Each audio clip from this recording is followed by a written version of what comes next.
themselves is a question that's been very specifically phrased to ask the positive life-affirming qualities that we're looking for. So this is phrased in an appreciative inquiry model. So that's the framing question, and this is not to say that there aren't real problems that require real money.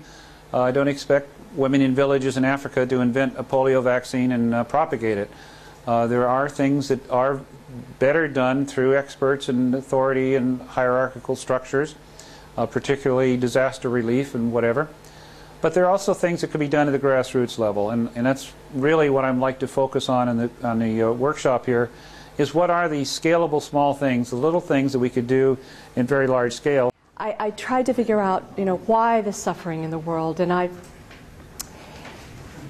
intuited that if I could just understand why there is hunger in the world, that would unlock all of the complexities of the economic and political order. And so very quickly in that process, as a 26-year-old, I learned that the cause of hunger is not scarcity of food, that actually that we are actively creating scarcity from abundance. And that was my moment of dissonance, which I'll return to, but certainly Tom and others have talked about those critical moments in which your world is fundamentally never the same. And that began me, it started me on this life journey to ask why? For the rest of this conference, but then Marcia Odell stands up and she says, well, we've been operational about 6 months and we're working through 6,500 groups with 130,000 women.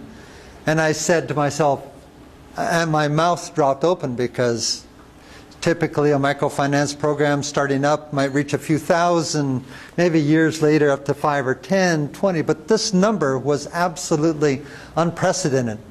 What really came to the fore was that women valued the new self-confidence and the respect that they as women now had in the community. I mean, it's an extraordinary development. So it really started out, this program really started out with this huge focus on savings, huge focus on credit, huge focus on literacy per se. And in fact, what really all of those have come together in the program to create an environment and circumstances in which women really can generate wealth.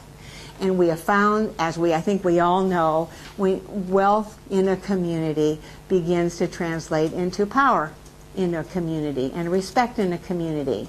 We have found that women, once they begin to sort of get their feet under them, they step forward and they become very active to create change in their communities. When this program began in Nepal with 125,000 women, we found that most of the activities that women in communities were involved in were about physical infrastructure, building a water tap, improving a trail, putting a new roof on the community building. At the end of the program, 2.5 years later, still women were doing that, but 2/3 of their actions were around social reform. Get rid of the dowry system. No more child marriage. No more girl trafficking. No more domestic violence. I mean, it's an extraordinary shift. So what are some of the universalities here? It's a little hard for me to be terribly succinct, but 1, women in groups. 2, a fundamental belief that women can and will help themselves.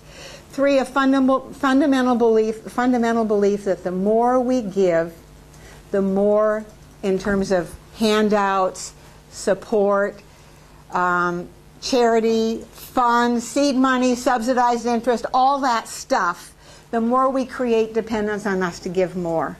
And dependency is not empowering.